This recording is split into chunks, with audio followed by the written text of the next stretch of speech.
Hello and welcome to this chakra class. My name is Janet Myatt and I'm so glad you are joining me today for part one of a 7-part series on the chakras. Today we're going to start out first of all with an introduction and a general overview of the chakra system.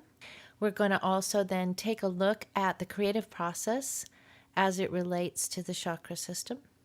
And this will include jumping into the anatomy of the chakra a bit so that we can better understand how they work and kind of what their purpose is. Okay, so let's get started. And first of all, as I always do, I'd like for us to take a few moments to center and find our space. Begin by focusing on your breathing. Take several deep cleansing breaths in and out.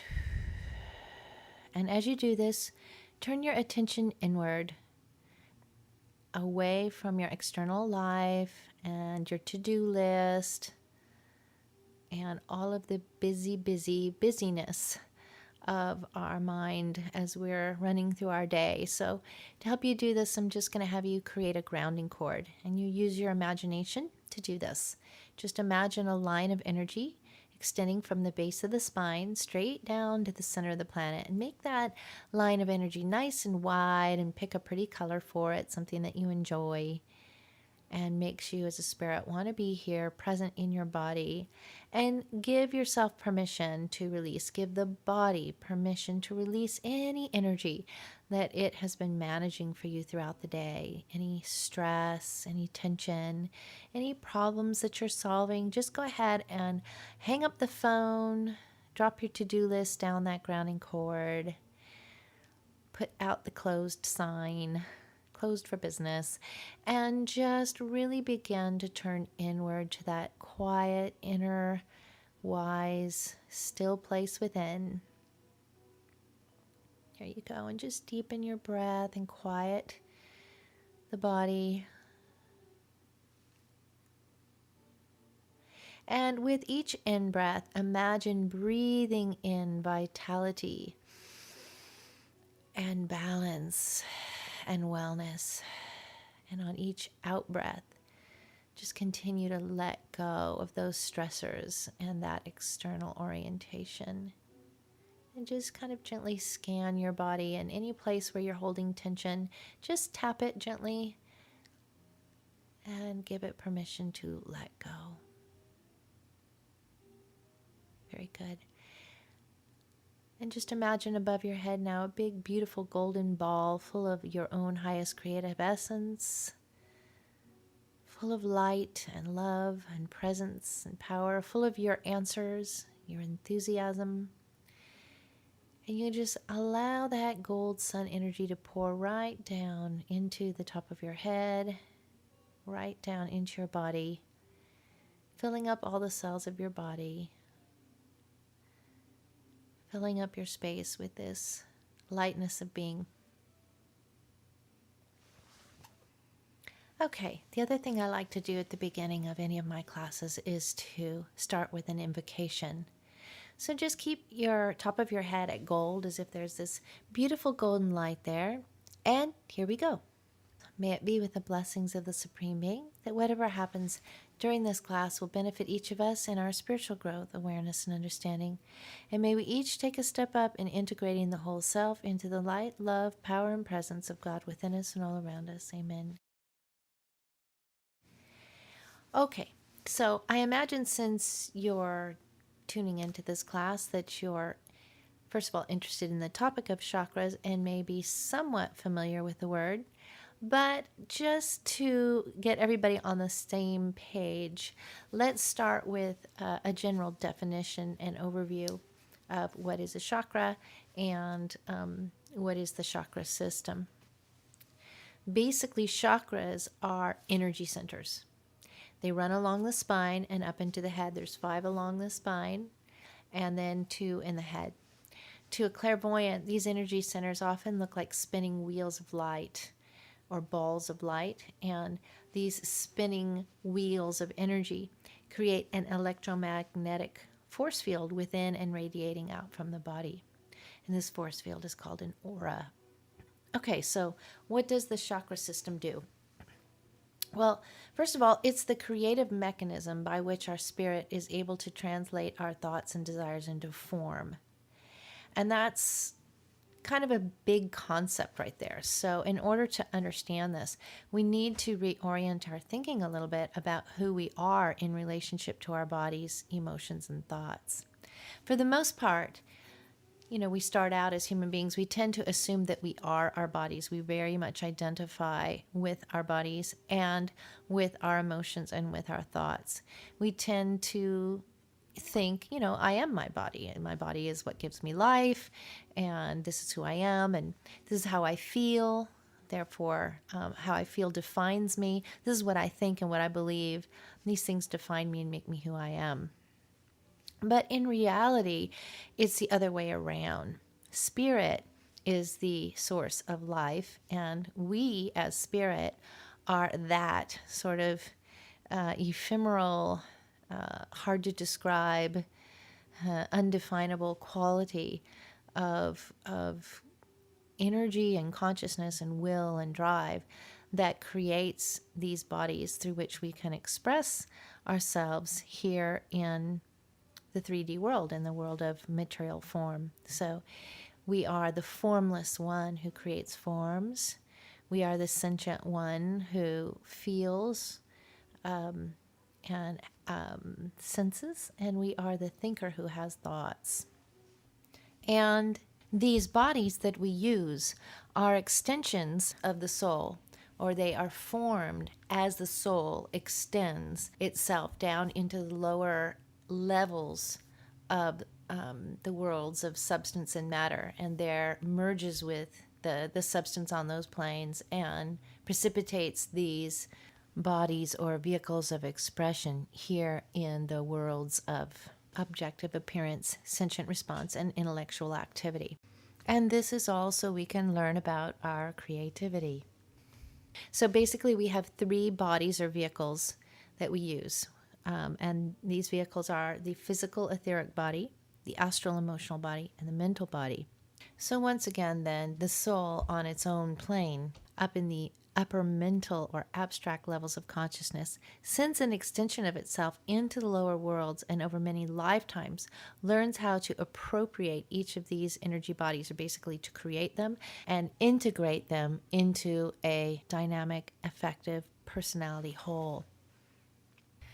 And once this critical evolutionary step is effected, then comes the next level of merger, where the personality seeks to reconnect in a conscious way with the soul on its own plane and to become what we call a fully revealed divine being in objective form. So we recreate a continuity of consciousness between the aspect of self that is down in the lower 3 worlds, using these very objective forms, and reconnect with this non-objective aspect, the subjective aspect of self, the spirit,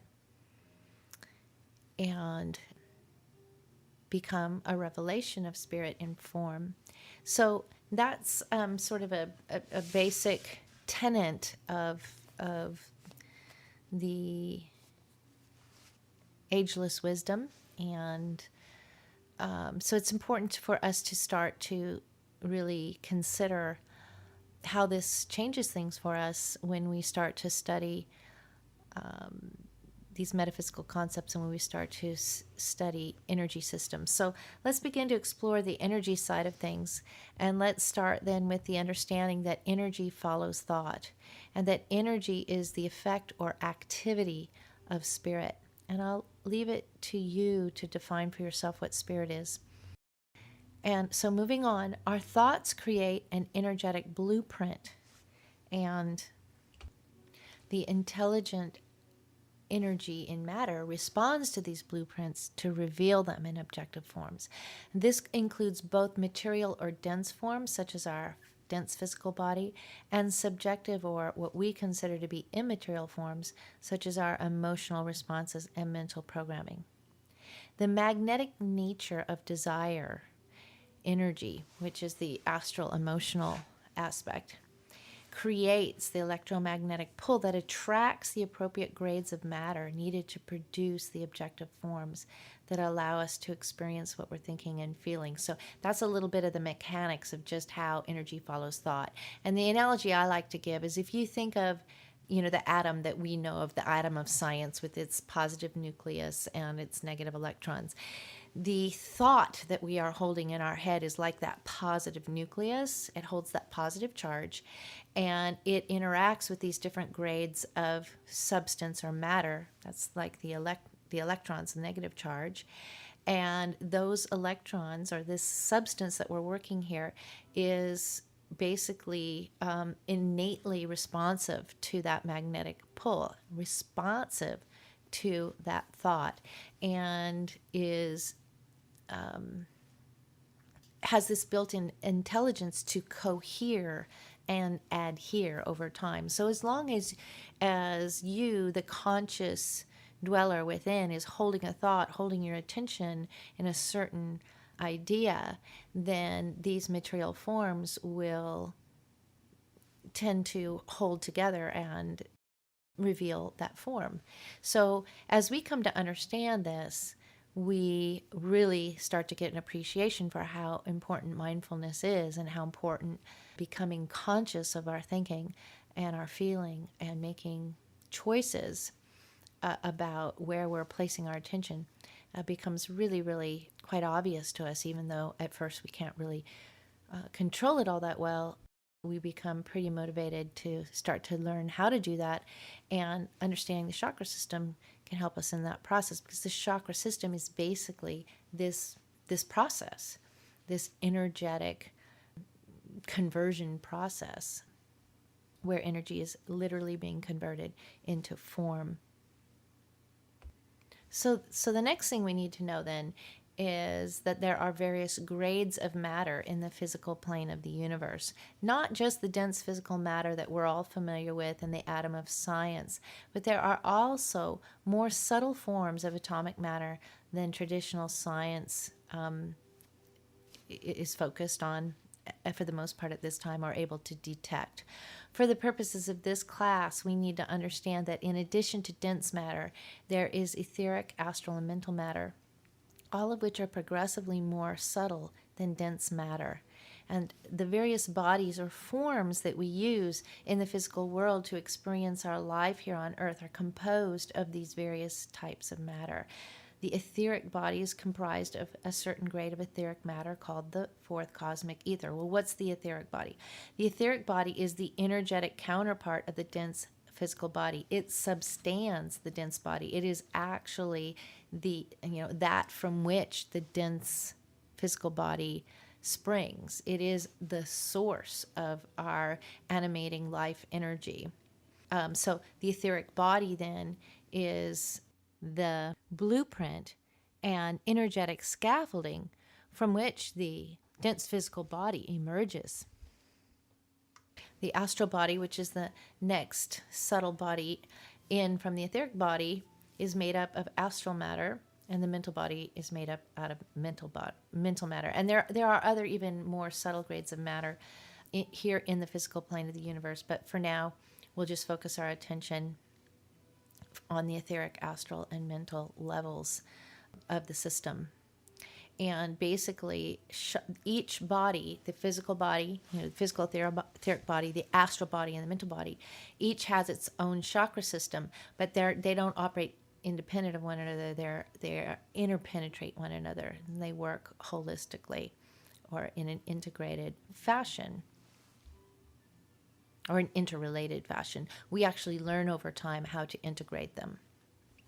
So let's focus our attention for a moment on the etheric body. First, let me reiterate that etheric energy cannot be seen except by those who have developed a certain level of clairvoyant aptitude, but we can see the dense physical counterpart of the etheric body, right? We can see our body and feel the heat radiating off our skin, which is generated by the life force energy, or prana or chi, that flows through the etheric body. And as I said, this body is the energetic scaffolding from which the dense form emerges and is animated. The etheric body is composed entirely of threads of force, which form channels along which even more subtle and various types of energy flow. These threads underlie and interpenetrate the entire body and the nervous system and are, in fact, the actuating power of the nervous system. And so these powerful lines of energy are called nadis, and they are incredibly sensitive and responsive to impacts from both the outer world and the inner psyche, and greatly affect our nervous system, our health, and our sense of well-being. Where these lines of energy cross, the energy coalesces or builds up, and energetic centers of force appear. These centers of force, known as chakras, are avenues through which the soul experiences life and expresses itself in the objective world. So, pretty important stuff. So once again, it's not the body that is the source of expression, but rather the spirit, and the chakra system is generated by the activity of the spirit as it merges with matter. The level of organization and integration of the chakra system in any given individual gives us an indication of the relative evolutionary development of that person, basically gives us insight into their spiritual age, if you will. It is through this evolutionary process of integrating, balancing, and harmonizing these various vehicles of expression into one coordinated, integrated whole, which we call the personality, who then later in the evolutionary process merges with this spiritual aspect of self that mankind is learning how to reveal our innate subjective divinity in objective form. So the coordination and eventual mastery of the relationship or the interplay between the consciousness of the spirit and the consciousness of matter is the creative process of the human kingdom. We really are the bridge then between the spiritual and material aspects of divinity. Pretty cool. Okay, so moving on now. Let's take a look at the anatomy of a chakra in the etheric body. Where these flowing lines of force energy, or the nadis, as I said, cross 21 times, we have a major chakra, or center, major energy center or chakra. Where they cross 14 times, we have a minor chakra, and 7 crossings result in what we call energy points. And all of these energy centers are the factors that condition the glandular system of the body, and each major chakra precipitates a corresponding gland, which we'll be examining as we discuss each chakra. So in this way, the glands are the first order of manifestation of the chakra in the dense physical body.